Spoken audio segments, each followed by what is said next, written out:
Bom, pessoal, então, meu nome é Matheus Orpagel, eu curso Engenharia Elétrica e eu vou estar trazendo para vocês sobre o STP e o SRTP. Bom, esse é o trabalho para a disciplina de Comunicação de Dados do professor Luiz Schneipers. Bom, pessoal, então vamos lá.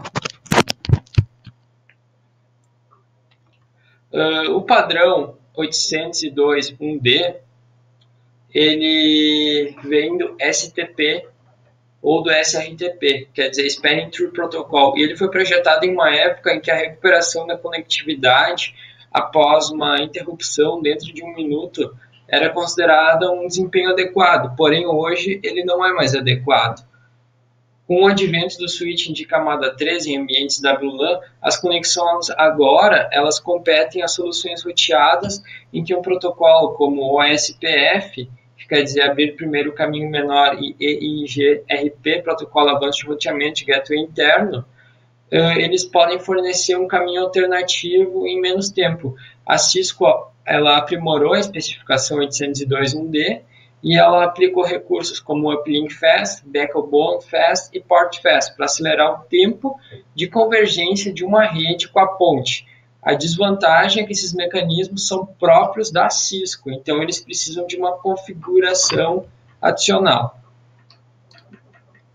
Bom, ele é definido em 4 estágios: em escuta, aprendizagem, bloqueio e encaminhamento. Como vocês podem ver nessa tabela, o estado da porta é misto, ou seja, ela é usada para bloquear ou encaminhar o tráfego. E o papel que ela desempenha na topologia ativa, porta de raiz ou porta designada. Por exemplo, do ponto de vista operacional, não há diferença entre uma porta no estado de bloqueio e uma porta no estado de escuta.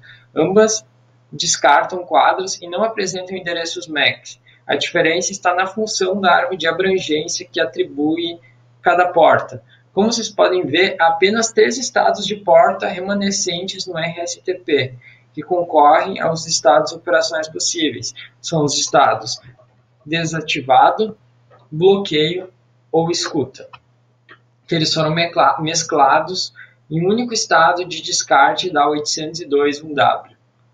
Bom, pessoal, falar um pouquinho então das funções. A função de cada porta ela é variável e ela é designada, e as funções da porta raiz e porta designada são mantidas, de modo que a função da porta de bloqueio é dividida nas funções de backup e alternativa. Agora eu vou falar um pouquinho das funções de cada porta. Vou começar pela porta raiz ou root port. A porta que recebe o melhor BPD1 em sua ponte é a porta raiz. Essa porta ela é a mais próxima da ponte raiz em termos de custo de trajeto. O STDA elege uma única ponte raiz em toda a rede transposta por VLAN. A ponte raiz envia BPDUs mais úteis do que as enviadas por qualquer outra ponte. A ponte raiz é a única ponte na rede que não possui uma porta raiz. Todas as outras pontes elas recebem BPDUs em pelo menos uma porta. Essa é a root port.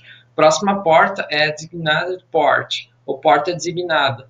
Ela será designada se ela puder enviar melhor BPDU no segmento ao qual está conectada.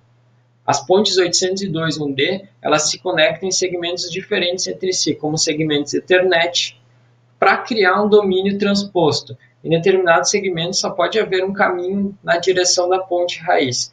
Se houver 2 caminhos, haverá um loop da ponte da rede. Todas as pontes conectadas a um determinado segmento recebem as BRDUs uma das outras e concordam que a ponte que enviar a melhor BPDU será a ponte designada por segmento.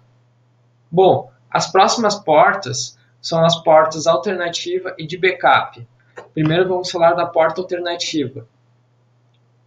Essas 2 funções de porta correspondem ao estado de bloqueio de 802.1d. Uma porta bloqueada ela está definida como uma porta não sendo a porta designada ou a porta raiz. Uma porta bloqueada ela recebe uma BPDU mais útil do que aquela que envia em seu segmento. Vale lembrar que uma porta deve receber BPDUs para permanecer bloqueada. O RSTP introduz essas 2 funções para esse fim. Uma porta alternativa, ela recebe BPDUs mais úteis de uma outra ponte e é a porta bloqueada, conforme mostra nessa imagem aqui.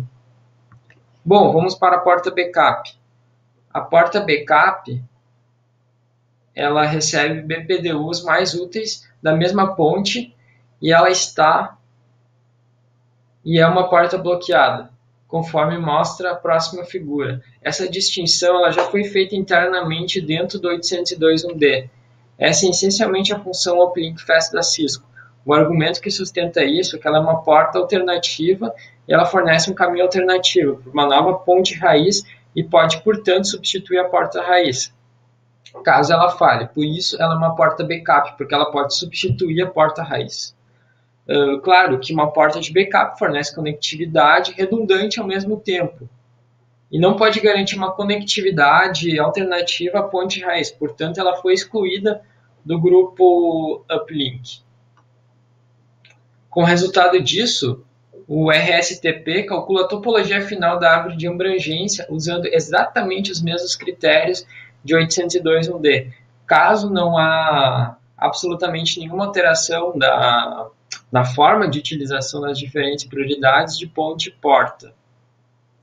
Bom, pessoal, então o que a gente pode concluir com isso? Que o RSTP, conhecido como IE802.1W, ele inclui a maioria das melhorias de proprietário da Cisco. Ou seja, todas as melhorias da Cisco estão dentro do protocolo RSTP para a árvore de abrangência 802.1d, como o Backbone Fast, o Uplink Fast e o Port Fast, como eu falei anteriormente. O RSTP ele pode alcançar a convergência muito mais rapidamente em uma rede configurada de modo mais adequado, às vezes em questão de algumas centenas de milissegundos.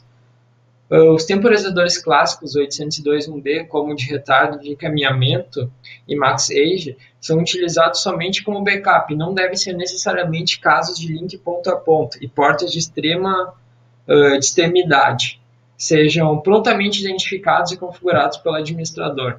Também os temporizadores não devem ser necessários se não houver interação com pontes legados. Então, pessoal, é isso aí. Espero que vocês tenham gostado. Todas as informações, as imagens, o material, foi tudo retirado do site da Cisco. Bom, pessoal, trouxe esse vídeo para vocês. Espero que vocês tenham gostado. E até uma próxima, então.